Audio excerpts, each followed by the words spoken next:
Welcome to the Epic booth, everyone. My name's Daryl Aubert, and today I'm going to be sharing with you a sneak peek of some of the things we've been working for Unreal Engine 5.4. Many of the things I'm going to be showing you today are experimental. Some of the things I'm going to be showing you were previously experimental in 5.3, and they've moved into beta. I'll make sure to identify those throughout the presentation. We're going to be talking about several topics today. We're going to talk about rendering a bit.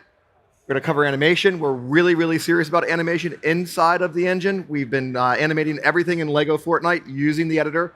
It's an awesome set of tools that we've been developing for that, and we're going to share some of that with you today as far as setup goes. I'll finish up with a little bit of PCG and a tiny mention of some of the things we've been doing that are interesting with audio. I'm going to be going pretty quick. I have a lot to cover. If you guys want to see a more in-depth demo or presentation afterwards, feel free to come over to the demo pods or the kiosks. We'd be happy to dive into these features and show them to you in a bit more in depth. So with all that said, let's hop over to the editor and get started. So the first thing we want to talk about are improvements that we've made to rendering. Now, we've been working on the rendering engine since UE5 with some really amazing technology. So things like Lumen and Nanite are being used in this scene, and those tools continue to improve. We've made significant improvements algorithmically and with parallelization to those technologies so that 5.4 has got a really nice speed improvement. If you take something in 5.0, like maybe the city sample scene, and load it on the exact same piece of same hardware and run it in 5.4, it's going to be about 2x faster. We've had really great speed improvements, which ultimately leads to quality improvements in addition, right? Like, because you can start turning up the quality sliders once you start to get those speed improvements. So really happy with where we're getting, and that's going to continue to evolve. We're going to get more and more parallelization into the engine, specifically as we move forward. So what we want to do is look at some of the enhancements that we've made to Nanite. So Nanite progressively has been adding more and more functionality into it, and with 5.4, we've done a lot of work to the tessellator. So we have Nanite tessellation that gives us the ability to do some really interesting workflows, specifically in the context of a game. So let's go ahead and jump over here really quickly and kind of move down onto this ground. So I'm using the landscape system inside of Unreal to create this kind of snowy terrain. Right now I have some texture maps associated with it. These were Quixel assets that I got off of Bridge. And so they come with normal maps and displacement maps. So right now, all we're seeing is that kind of wispy snow represented across that landscape with the help of a normal map. If we were to look at the triangles, you'll see that I actually have Nanite enabled. There we go. And across that terrain, Nanite's turned on. That's why we're seeing the colorful polygons. But there's not enough detail or tessellation in there to capture that displacement, right? So what we're going to do is we're going to actually enable Nanite tessellation, which is going to add another level of tessellation on top of that original landscape that will have enough polygons to capture that detail. And it's really easy to do inside of Unreal. All you have to go and do is grab your landscape and just going to scroll down here and bring up that material. It's a little large. Let's just shrink that down. And we'll kind of scroll down to the bottom here and just scooch this over so you can see what's going on. I'm just going to turn on tessellation. As soon as we do that, now there's a lot of polygons, right? Tons and tons of detail in that landscape, and you can start to see the subtle little contours of some of those areas that previously were just normal map representations. And if I overdrive the value of the snow, it's just a multiplier on that displacement channel that's kind of going into that guy. You can start to see, okay, yeah, that's all displaced geometry now. You can start to really see that. And if we jump back to a lit mode, it's going to just add that really nice subtle detail scattered across that terrain. So great new functionality inside of Unreal with the ability to overdrive that material. Now this is a slightly different example, but it's kind of the same idea. I've got some geometry on these tents that's very low polygon count, right? And on top of that, I've got a little animated normal map. I'm just moving the texture map across that to represent wind. What we want to do is we want to get actual displaced geometry. So the same idea that we saw with the landscape. I'm going to go ahead and grab this material. You can close this one down and just double click on this guy. And let's just shrink it down here and kind of scroll down to the bottom. And as soon as I enable that tessellation, just like that, you can now see that we have these nice tents blowing in the wind, and it does a great job also in the virtual shadow maps, right? So all that stuff just starts to work together. This allows me to create very lightweight, from a disk perspective, I can store very lightweight geometry and then use that Nanite tessellation to add in all that subtle detail. And the fact that we can animate the tessellator is super cool and very powerful. And the way I'm doing this, just so you can get a sense of what's going on with that, it's actually really quite simple. Let's just jump in here and I'll bring up the graph for that guy really quick so you can kind of see what's going on. So I've got just my UV, I'm just doing a simple pan across the UV channels. It drives the displacement as well as a normal map. And then down here, I've got this little mask that I generated in Houdini. It's just a kind of a trace in to find the interior volumes, and I'm multiplying that back into the displacement map and the normal map to ultimately have those fixed points of the internal structure of the tent not get displaced and moved around in the wind. So another pretty classic example of the types of things you can do with nanite, lightweight geometry and having texture map information add in all that subtle detail. Very, very powerful from a game workflow perspective. So the final thing that we're going to look at is kind of combining all those together. It's kind of some of the landscape stuff with some of the texturing stuff, and we're going to do that in the context of a character running around my environment. So I based this scene out of the third-person template. So as I start to run my character around here, you can see they're leaving these nice little footprints in the snow, and they're all displaced out. That's just basically sampling each foot, rendering that into a runtime virtual texture, taking that runtime virtual texture and multiplying that into the displacement channel of the original texture map that came from Quixel. So putting it all together, we end up with landscapes that's deformable. So, tire tracks, snow, mud, things like that you can do very, very efficiently and elegantly utilizing all these tools together. So a few other things that we've been working on the renderer. Let's talk about localized volume fog. So I've got environmental fog in my scene. I've got some really nice volume effects sort of happening, on my light here as I kind of look at the truck. It kind of has this pretty look, but those background mountains don't really have the amount of hazing that I want. I want more smoke in the valleys. Now I do have a little bit happening right here, and the way I'm getting that is using localized volume fog. It's a new feature in 5.4, and it gives you very art directable fog placement. So let's go ahead and check that out. What does it mean? Well, if I just search for local, and I grab this localized fog volume, and if I kind of hit my G key here, you can see there's that localized fog. So what I'm going to do is I'm just going to take that localized fog and I'm just going to duplicate it. And then we'll just drag it across here and start adding in a little bit more fog mist at the base of those mountains. So really simple thing, but it makes a big impact in the ability for artists to get exactly the look and feel they want in their fog. It gives you another level of control or another layer to work with. Super powerful feature. So the next thing that we want to talk about really quickly is heterogeneous volume and some of the improvements we've made to the volume renderer in 5.4. So to do that, I'm actually going to use one of the samples that we shipped the engine with. This is a Niagara fluid sim. I'm just going to drag and drop that into my scene here. And let's kind of rise that guy up and spin it around. I'm going to set this little barrel on fire. Hey, I did a pretty good job of placing that. Look at that. I'm hired. Ultimate placer. So heterogeneous volumes. Previously, they looked cool, but they were limited. They didn't integrate exactly the way we wanted to into the deferred renderer. So we put a lot of work into that in 5.4. Now heterogeneous volumes can do a couple things. First of all, the direct illumination model has the ability to cast shadows into the environment. So if we go up here and we just turn on cast shadows, go to the details for that guy, you can see, all right, great, now we have shadows. That's a pretty fundamental thing. We didn't have that in 5.3, so I'm really glad that's there. The other thing that we've done is we've worked heavily on the look and feel of this. Now, if we look on the bright side here that's getting by the sun, you can see that it's illuminated nicely, but the backside isn't really getting any indirect light contributed to that. So I'm just going to use a C-bar to turn that on. This looks a little bit better than it used to in 5.3, so let's just drop down here and turn on heterogeneous volumes, indirect illumination. So now it's grayed out a little bit more. And the final thing that we've really put a lot of effort into is the compositing of this. So the ability for this to get integrated into the scene and ground into it and feel correct. Specifically with fog, right? It layers on top of that background fog really nicely. As I move this truck around, or my camera around, and you can see that kind of volume fog graying the truck out from the sunlight as we kind of get into that. It does the exact same thing for the smoke. And as I pass it behind these translucent surfaces, it again composites and stacks together exactly the way you'd want. This would not look nearly as good in 5.3. Just take my word for it. These are significant improvements to the look and feel of heterogeneous volumes in 5.4. So the next thing that we want to talk about is animation. As I previously said, we are super serious about making world-class animation tools directly inside of the editor. That is for setting up characters as well as actually positioning and animating characters as many of our artists need to do. So I'm going to spend a fair bit of time talking about setup. Now, previously in Unreal, we've had this thing called Control Rig. Insanely powerful rigging system inside of Unreal, node-based. Took a lot of work to really rig up a complex character. what we're trying to do with a lot of our tools in the editor is bring them the level of usability to an initial state that artists can work with them very fast and iteratively. And we approached rigging slightly different for 5.4 with a new workflow called modular rigging. This layer is on top of the original control rig, but it brings it down to a more accessible level for artists to work with. So it's designed off the bat to work with characters. Like, it has a lot of logic in it specifically for working with characters. I'm going to actually be using it to rig this truck.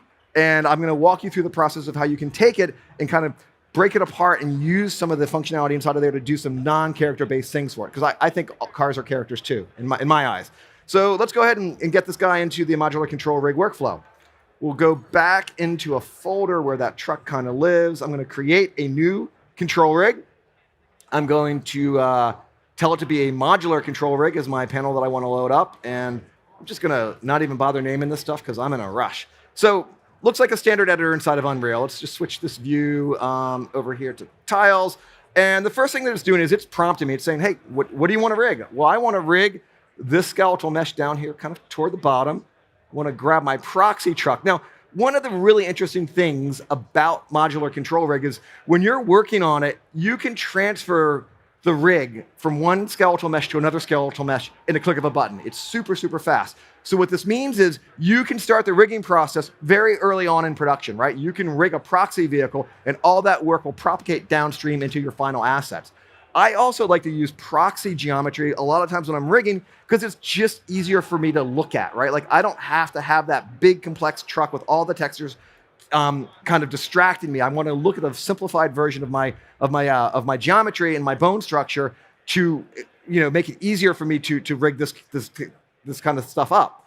Now, the modular rigging workflow is kind of a wizard-based workflow, right? Like, when you bring it in here, you can see there's this thing called a socket. It's basically saying, hey, I've identified this bone off of the root bone. This is probably an area that your first area that you're going to want to interact with when you're animating this vehicle. So let's put a controller there. The controller that we're going to add to it is just a simple. It's called add controller. This is basically like a parent constraint inside of Maya. It's kind of the easiest way to think of it. It's going to grab it and grab the translation and rotation scaling. All that stuff's going to come along for the ride. So it's on there. You can't see it because it's a little small. I'm just going to increase the size of that. So what I've got now is I've got a controller that I can grab the top part of my truck with, right? And you saw when I added that controller onto that socket, it went out and said, hey, like, what other things might you want to work around with? Where might else you want another controller? It uses a little bit of logic to kind of decide where those sockets are going to be. And again, that logic is based on bipedal characters, right? You can make your own modules that have their own logic in them.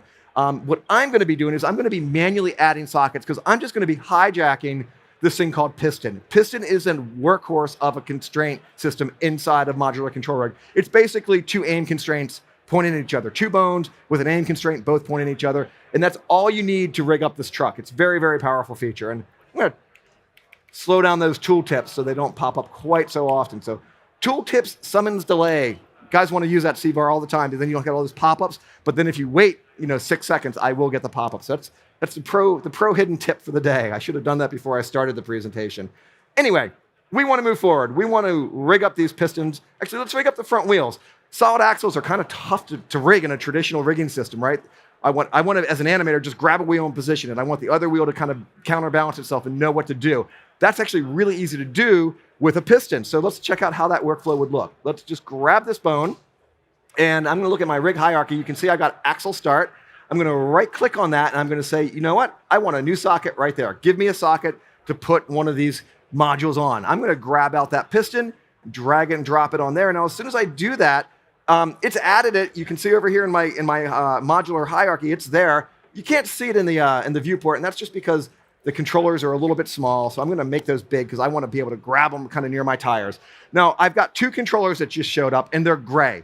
The reason they're gray is they haven't been added into the hierarchy of my character, my modular character here. It's not underneath the root. Notice that there's some color setting here in the module settings. As soon as I drag and drop that under the root, they know where they are. They know that they're on the right-hand side of the character, so they're color-coded, giving me that visual cue that they are now in the hierarchy. Like, I know they're there because they're not gray, right? So what we're going to do is we're going to just drag that other controller over to the other side of the vehicle, kind of position it where I want it to be, and just like that, I now have a control system that lets me grab, one tire or the other tire. Very, very fast, very easy.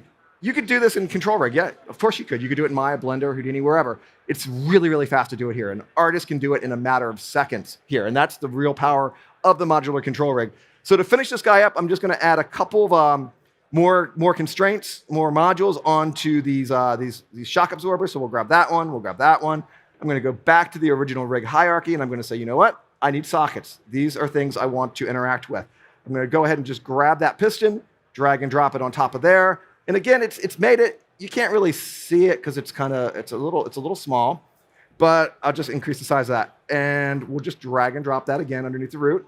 And just like that, we now have that module. So if I grab this guy and slide it down toward the end, that controller's in the right spot. So if I grab it and begin moving it, what's it going to do? It's actually going to take that bottom bone and aim at it, right? It's like I said, it's two bones aiming at each other. But here's the interesting thing. You don't have to populate all these fields. Like some of them need to be populated for the bare minimum for the module to work. It does that automatically. But if I want more functionality in this, I might have to map in a few other bones. So what happens if I translate this up and down? Well, because I haven't defined the end bone, it doesn't know to actually pull that end bone along for the ride. So how do you fix that? Well, all you have to do is map it in, right? So we can deselect this. We can go in here and grab. Actually, it's probably easier just to grab it here. Let's grab that guy. Get ourselves sort of the end bone. And I'm just going to come over here, and I'm going to say end bone, use that as the input. So now what we have is we've got a piston that goes up and down. We want this controller to be part of the hierarchy of the truck, so we're going to grab that bone, and we're going to parent the end bone into that. So we'll just go to parent bone end, hit the map button. So now I've got the ability to grab my truck, and we can kind of hide those guys and just grab this, and I move it up and down. It does what I would expect, right? Now, here's the cool thing. I'm just going to take this guy, and I'm going to mirror it across to the other side. So we'll say mirror. We're looking, I did the left side today, so we'll do _L. We're going to match over to _R. We'll hit OK. And in a matter of a second, we've got another rig. If I grab this, it just does what you want. Very, very fast. So let me fast forward here to a version that's a bit more complete. Let's just grab up this truck that's done. I think it's up here. Grab that dude. So lots of sockets, lots of controls added. And if we get kind of under the truck here, let's just turn off the display of those, and I start to move this around. You can see that everything works. Everything does exactly what you'd expect. This top part's actually really interesting. That's two pistons pointing at each other. That'd be really hard to do actually in Maya, because it would be a kind of Maya's a dependency graph, right? So it would be like this non-destruct or this kind of self-feedback loop. But Control Rig, it just works. It's like magic. Really, really cool. And then of course I've got a little bit of control on the ability to grab this guy and spin my wheels and do the stuff. So that's basically it for modular Control Rig. You can rig things very, very quickly with this tool. So the end result ends up being something that looks like this. Let's just drag and drop this other version of this truck into my level here. We'll place that guy right there. So animation tools inside of Unreal have also been getting better, a lot better. Lots of fit and finish and polish usability things have been added into the sequencer. So if I grab this truck and we've got this, it automatically, the Control Rig comes in, you drop it into the scene, it automatically makes a sequence for us. We can get animating on top of that. So if I hit my S key on this cabin, it's gonna set a keyframe. So we can kind of set a key there, and maybe I'll set a key here. And if I move forward in time and I turn on auto key, which it looks like it's already on, I can begin using the new gizmos. So the new gizmos are really great. As an animator, I can just use my middle mouse button. I don't actually go in there and actually touch that. It's going to auto key for me. So as a poser, I can just hit my E key, middle mouse button to kind of move this guy around. Hit the E key again, it goes to an arc ball. So you cycle through the E key, it locks to the camera plane. Hit it again, it goes into an arc ball. So you can kind of just really quickly with your keys, jump around and not having to go in there and actually grab that stuff to set keyframes and animate this character. It's much, much faster. Another thing worth noting is in our anim details, if we were to bring up the graph editor, or the curve editor, you can use this anim details as a actual filter system to say, show me only that translation or that translation. So it's a really nice filtering system. All these little things have been going into the tools to make them more artist-friendly, faster for animators to work with. The final thing worth mentioning is in Sequencer, we've added in the ability to filter out certain things that you don't want to see. So there's a lot more control to customize what the look and feel of this is. So if I don't need to see like, or I want my navigation keys back on, I can just re-enable them. So hopefully that makes sense and it resonates with people who are trying to animate characters, and you kind of can see our vision and where we're going with these tools. So the final thing that I want to talk about really quickly is actually some more character stuff. Let's jump in and actually do some character stuff. So as I said before, we're trying to take a lot of the common tasks that you're doing often and accelerate them. You know, if we can figure out something that you're going to be doing 90% of the time, we want to make that like one mouse button to do it. Like modular rigging is accelerating the process of rigging characters. Retargeting characters is another area where we've been working in 5.4 to accelerate that process for a lot of the types of things you're going to want to do. So let's look at the new workflow for character retargeting. If I bring this, let's just jump over here to my collection. We'll go into demo. So I've got that third-person character that has some motion on it. I want to hijack that animation and put it onto my own custom snow character. I want to retarget animation onto this guy, right? So to do that, all I have to do is kind of go back here and go on to this, right-click and say retarget animations. So this is the retargeting window. It's actually had a good bit of work put into it in 5.4. You can resize it, first of all, that's new. And what it does is it lets you, in one click, retarget a character. You don't have to manually go into an IK retargeter and set it up and define the chains and things like that. It's going to look at the hierarchy of the skeleton. If it recognizes what skeleton it is, it's going to automatically set all that up for you, right? And it knows all of the epic skeletons as well as many of the third-party skeletons, Vicon skeletons, like Daz, like 30 or so skeletons. It actually knows the hierarchy and the structure of those because they're predefined. If it recognizes it, it works with a single click, which is pretty awesome. So we're going to just grab our retarget character. We'll just throw a little animation on there so you can see. Just like that, it knew, you know, this character was my source, this character was my target. It recognizes it, it does it. Now, of course, if you wanted to, you could now batch export all of those animations out. You can also export the retarget assets, which means if you wanted to do like a runtime retarget, you could do that really quickly. It's automatically set up for you. You just export them out and use it with the runtime retargeter. So insanely powerful tool.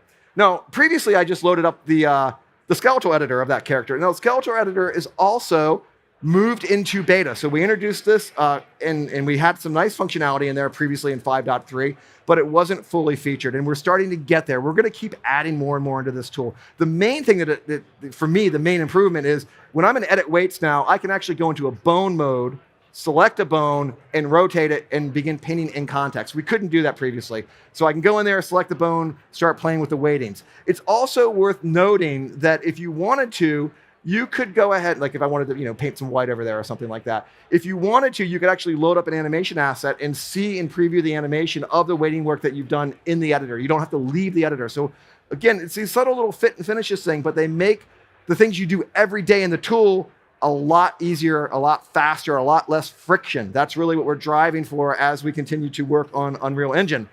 The last thing that I'm going to mention about this tool, because it is worth mentioning, is you do something like a vertice select. Now, this character is not super dense, but that was really slow. There was a little bit of latency after you did selections on vertices and things like that. We've got a massive amount of speed improvements inside of the tool, and we've added, one of the most requested features was the ability to grow and shrink vertice selections. So the idea is you could do some vertice selections, do some weighting, shift where those vertices, the weighting of what bone they're assigned to, grow it back out, grow your selection out, and then hit the average button to soften that fall off so it's not a hard fall off. So little subtle workflow things like that actually make it a very powerful tool now for doing character weighting of vertices to bones. Hopefully that makes sense. I know I'm going quickly, but it's a great feature. I really do love that feature. So the final thing that we want to talk about is motion matching. You guys saw State of Unreal. Hopefully you've seen it. If you haven't, go watch it. There's a demo in there called Jasper. That's our motion matching demo that we put together. And it's using a very large data set of clips for the motion matcher to work with. What I'm showing is like the opposite end of the spectrum. I'm showing motion matching with sparse data sets.